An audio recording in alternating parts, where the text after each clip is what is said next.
Welcome to Shri Radha Vallabh academy subject Hindi. बेटा हम आज गद्य खंड का जो थर्ड चैप्टर है लखनवी अंदाज। देखो लखनवी अंदाज से ही अपने सामने एक इमेज बन जाती है। लखनवी यानी जो कोमलता से, नजाकत से या फिर अपनी शान शौकत का जो दिखावटीपन करते हैं ना, इस तरह का एक इमेज अपने सामने आ जाती है। तो इस वाले जो पार्ट में जो लेखक हैं अपने यशपाल। ठीक है, तो एक बार जो यशपाल एक बार ऐसी कहीं यात्रा कर रहे थे, थोड़े ही जगह पे जाना था, तो उन्होंने एक सेकंड क्लास का मतलब ट्रेन का सेकंड क्लास का टिकट लेकर वो ट्रेन में चढ़ गए। उन्होंने सोचा पैसे तो लगेंगे, क्योंकि उस समय सेकंड क्लास की जो टिकट थी बहुत महंगी रहती थी। तो उन्होंने सोचा पैसे तो लगेंगे लेकिन शायद कोई स्टोरी मिल जाए। लेखक है उनको, तो उन्हें लगा कि शायद कोई मुझे वहाँ पर स्टोरी मिल जाए। तो वो उस ट्रेन में चढ़ गए। तो वहां पर उस ट्रेन में उनके डिब्बे में एक और सज्जन बैठे हुए थे। तो जो सज्जन थे वो सफ़ेद रंग का मतलब कुर्ता पजामा, शेरवानी वगैरह वो पहने हुए थे। तो और उनके सामने एक तौलिए में 2 खीरे रखे हुए थे और उस खीरे को बड़े नज़ाकत से वो देख रहे थे। और जैसे ही लेखक ने उस डिब्बे में प्रवेश किया तो उनका आना उस व्यक्ति को मतलब ऐसा लगा जैसे उसने विघ्न डाल दिया हो।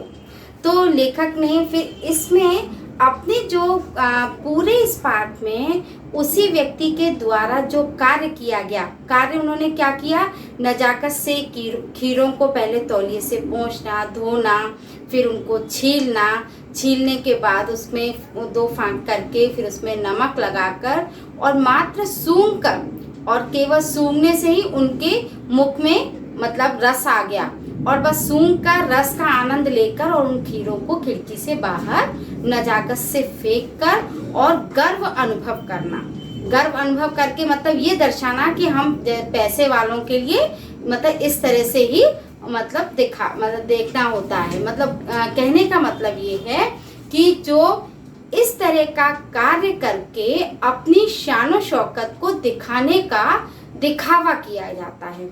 तो इस पाठ में उसी के ऊपर लेखक ने अपनी पूरा जो ये पाठ है लखनवी अंदाज जो उन्होंने लिखा है। तो इस पाठ में इस कहानी में जो लेखक है उन्होंने शान शौकत वाली जो बनावटी जीवन शैली होती है ना, जो अपनी शान शौकत को अपने पैसे वाला होना दिखाना, उसका जो बनावटी जीवन शैली, बनावटी जो कार्य किया जाता है, उसके ऊपर अपनी ये पूरी कहानी उन्होंने आधारित की है। तो इस कहानी में जो लेखक हैं उसने बनावटी जीवन शैली, शान शौकत को दिखाने के लिए बनावटी जीवन शैली पे कटाक्ष करते हुए अपना ये पाठ लिखा है। तो सबसे पहले मैंने कुछ पॉइंट वाइज आपको इस पाठ को मैं डिटेल में पूरे पाठ की रीडिंग करना तो पॉसिबल नहीं है, तो उसकी रीडिंग तो आपको स्वयं करनी पड़ेगी, पर मैं कुछ बिंदुओं के आधार पर आपको इस पाठ का शॉर्ट रूप समझाऊंगी। जैसे पहला पॉइंट आपका लेखक द्वारा सेकंड क्लास मतलब जो फर्स्ट क्लास, सेकंड क्लास और फिर जो जर्नल होता है, डिब्बे के क्लास होते हैं, तो उसमें जो लेखक ने यात्रा की उसके बारे में बताया जाएगा। फिर उसके बाद जो नवाब साहब जो सामने जिन्होंने खीरे के खाने की जो क्रिया की थी, तो उसके नवाब साहब के जो खीरे काटना, छीलना, उन्होंने किस तरह से नज़ाकत पूर्ण किया इस बारे में बताएंगे। फिर उन्होंने उस खीरे को काट कर उसमें नमक लगाकर, नमक छिड़कने के बाद उन्होंने लेखक को भी पूछा, तो लेखक को किस तरह से पूछा और फिर उसमें उनका जो गर्व का जो वाक्य था वो सब इसमें मैं आपको बताऊंगी। फिर जो खीरे को केवल काट कर और उसमें पूरे नमक वगैरह लगा के और जो बाहर फेंकने का जो उनका जो सूंघ कर फेंकना जो था, वो किस शैली को प्रदर्शित करता है पाठ के आधार पर, वो मैं आपको इसमें बताऊंगी। और इस सारे कर्म को करने में जो नवाब साहब को जो गर्व अनुभव होता है और वो शाही मतलब शान शौकत अपनी इसमें प्रदर्शित करते हैं, तो उस बारे में इन पॉइंट के आधार पर मैं आपको ये पूरा पार्ट एक्सप्लेन करूंगी। तो इस पार्ट में जो भी लेखक ने नवाब साहब के द्वारा जो खीरे काटने से लेकर बाहर फेंकने तक का जो कार्य किया गया है और फिर अपनी बनावटी शान शौकत को दिखाया गया और फिर गर्व से अपने पैसे वाले होना बताया, तो ये सारा इस पार्ट में मैं विस्तार पूर्वक एक्सप्लेन करूँ। सबसे पहले हम जीवन परिचय पढ़ेंगे, इसके जो लेखक हैं, क्योंकि ये लेखक ने ये अपने को भी इसमें शामिल किया है इसमें, क्योंकि उन्होंने स्वयं ये लिखी है कहानी। तो सबसे पहले हम लेखक का जीवन परिचय पढ़ेंगे और उसके बाद फिर हम इस कहानी को पढ़ेंगे। तो इस कहानी में जो रोचकतापूर्ण जो उन्होंने बातें शामिल करी हैं लेखक के द्वारा, वो सब मैं विस्तार पूर्वक आपको समझाऊंगी। तो बच्चों, अब हम सबसे पहले जो अपना चैप्टर है लखनवी अंदाज, उसके जो लेखक हैं यशपाल, उनका जीवन परिचय पढ़ेंगे। यशपाल जी का जन्म सन 1903 में पंजाब के फिरोजपुर छावनी में हुआ। प्रारंभिक शिक्षा कांगड़ा में ग्रहण करने के बाद लाहौर के नेशनल कॉलेज में उन्होंने बीए किया। वहाँ उनका परिचय भगत सिंह और सुखदेव से हुआ। आपको मालूम है कि जो भगत सिंह और सुखदेव थे, ये एक स्वतंत्रता में जो स्वाधीनता मतलब अपने स्वतंत्रता प्राप्त करने के लिए जो संग्राम छिड़ा हुआ था अपने भारत में, उसके एक क्रांतिकारी थे भगत सिंह और सुखदेव। तो स्वाधीनता संग्राम के क्रांतिकारी धारा से भी इन्होंने, यशपाल जी जो हैं, उन्होंने जुड़ाव रखा और इसी जुड़ाव के कारण भी कई बार जेल भी गए। उनकी मृत्यु सन 1976 में हुई। यशपाल की रचनाओं में आम आदमी के सरोकारों की उपस्थिति है। वे यथार्थवादी शैली के विशिष्ट रचनाकार हैं। सामाजिक विषमता, राजनीतिक पाखंड और रूढ़ियों के खिलाफ उनकी रचनाएं मुख्य हैं। मतलब जो समाज की जो विषमता है उनके ऊपर और राजनीतिक पाखंड और रूढ़ियों के खिलाफ उन्होंने कई अपनी रचनाएं लिखी हैं। उनके कहानी संग्रह में ज्ञानदान, तर्क का तूफान, पिंजरे की उड़ान, वादुलिया, फूलों का कुर्ता उल्लेखनीय है। उनका झूठा सच उपन्यास भारत विभाजन की त्रासदी का मार्मिक दस्तावेज है। जब भारत का मतलब विभाजन हुआ था तो उस समय जो त्रासदी हुई थी, उस समय जो हमारे भारत में जो त्रासदी हुई थी, उसका मार्मिक जो मतलब वर्णन है उन्होंने अपने उपन्यास झूठा सच में किया है। अमिता दिव्या, पार्टी कॉमरेड, दादा कॉमरेड, मेरी तेरी उसकी बात, इनकी अनेक उपन्यास हैं। भाषा की स्वाभाविकता और सजीवता उनकी रचनागत विशेषता है। मतलब उनकी जो रचना की विशेषताएं हैं स्वाभाविकता और सजीवता। ठीक है, अब मैं इस पाठ के बारे में, वैसे तो मैंने आपको बता दिया कि जो पाठ है ये केवल एक क्या कहते हैं शान शौकत और दिखावटीपन पे, जो दिखावटी जो जीवन शैली है उसके ऊपर लेखक द्वारा किया गया व्यंग्यात्मक ये कहानी है। ठीक है, इसमें जो यशपाल जी जो हैं उन्होंने पतनशील सामंती वर्ग पर कटाक्ष करते हैं। मतलब ऐसे सामंती वर्ग जिनका पतन हो चुका है, जो खत्म हो चुके हैं, लेकिन वो उस वास्तविकता को स्वीकार नहीं करते हैं और वो उस वास्तविकता से बेखबर एक बनावटी जीवन शैली, मतलब जैसा वो उस समय सामंती वर्ग में उनके पास पैसा था, उनके पास ऐशो आराम थे, तो वो जो जीवन शैली जीते थे उसी जीवन शैली को वो आज भी वास्तविकता से, जब वो सामंती वर्ग खत्म हो चुका है उसके बावजूद भी वो वास्तविकता से बेखबर होके बनावटी जीवन शैली का आदी बने हुए हैं और जीवन जी रहे हैं। तो हमारा ये जो पाठ है ऐसे ही एक लखनवी अंदाज में जाने वाले, जो लखनवी अंदाज में जीने वाले एक लखनवी नवाब के ऊपर है। लेखक जो है एक बार पास में ही उसे कहीं जाना था, तो उसने सोचा कि क्या कहते हैं हम पास में ही जाना है तो मैं ट्रेन में सेकंड क्लास में क्यों जाऊं।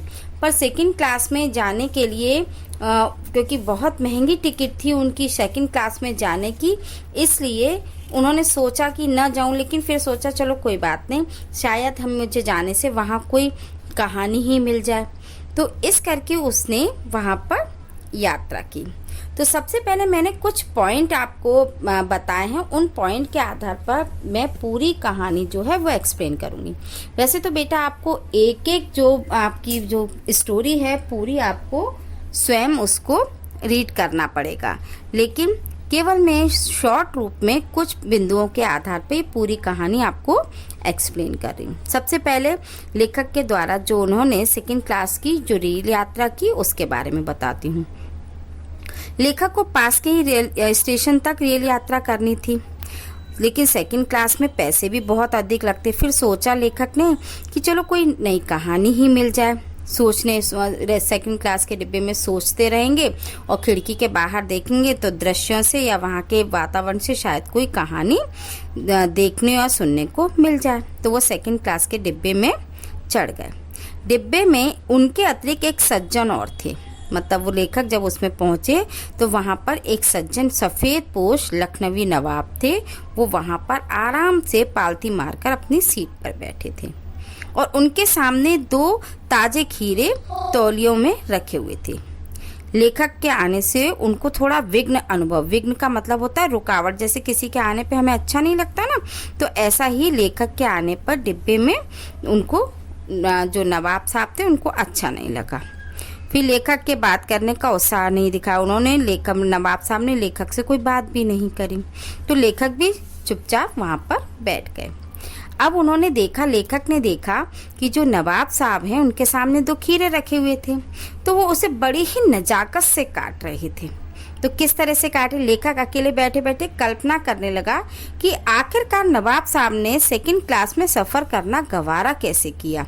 मतलब इतने पैसे वाले हैं, इतने नज़ाकत से वो खीरे रखे हुए हैं, इतने पैसे वाले को मतलब इतना दिखावा कर रहे हैं कि हम इतने पैसे वाले हैं, तो फर्स्ट क्लास में क्यों नहीं गए, सेकंड क्लास में उन्होंने कैसे गवारा किया आना। फिर सोचा लेखक ने कि शायद उन्होंने अकेले सफ़र काटने के लिए 2 खीरे खरीदे होंगे। एकाएक नवाब साहब ने लेखक को संबोधित किया और पूछा लेखक से, मतलब फिर नवाब साहब ने देखा कि और कोई तो है नहीं, लो इन्हीं से बात कर लें, तो उन्होंने एकाएक लेखक से पूछा कि जनाब खीरे का शौक़ फरमाएंगे। मतलब शौक़ फरमाने का मतलब खीरे आप खाएंगे। लेखक ने शुक्रिया अदा करते हुए मना कर दिया। लेखक ने भी औपचारिकतावश उन्होंने कह दिया शुक्रिया और उन्होंने खीरे खाने से मना कर दिया। अब नवाब साहब ने तौलिया झाड़कर बिछा लिया। अब नवाब साहब किस तरह से उन खीरों को काटते हैं, छीलते हैं और खाते हैं उसका वर्णन लेखक ने किया है। अब नवाब साहब ने तौलिया झाड़कर बिछा लिया और उस पर खीरे सजा दिए। उन्होंने अपनी सीट के नीचे से लोटा उठाकर दोनों खीरों को खिड़की से बाहर धोया और तौलिए से पोंछा। चाकू निकालकर खीरों के सिरे काटे और उसका झाग निकाला। फिर बड़ी सावधानी से छीलकर उसकी फांकों को बड़े करीने से तौलियों पे सजाने लगे। मतलब बहुत तरीके से और करीने से धीरे धीरे उन्होंने ये सारा कार्य किया। फिर उन्होंने जब खीरा सजा लिया तो लेखक से फिर दोबारा पूछा नवाब साहब ने कि नवाब साहब ने खीरों पर जीरा और लाल मिर्च बुरक दी। साफ लग रहा था कि इस दौरान नवाब साहब मन ही मन खीरे का स्वाद ले चुके हैं। मतलब वो ये काम कर रहे थे तो ऐसा लग रहा था कि जो नवाब साहब है उनको उन खीरों का स्वाद अपने आप ही आ गया। उन्होंने एक बार लेखक को फिर से निमंत्रण दिया। फिर उन्होंने नवाब साहब ने लेखक से पूछा आप खाएंगे? वल्ला शौक कीजिए, लखनऊ का बालम खीरा है।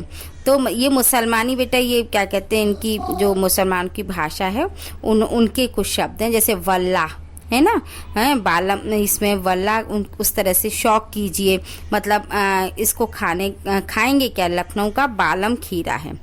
परंतु लेखक महोदय भी एक बार इनकार कर चुके थे, सो अड़े थे, तो उन्होंने लेखक ने मना कर दिया था, तो वो औपचारिकतावश उन्होंने फिर मना कर दिया और शांत हो गए।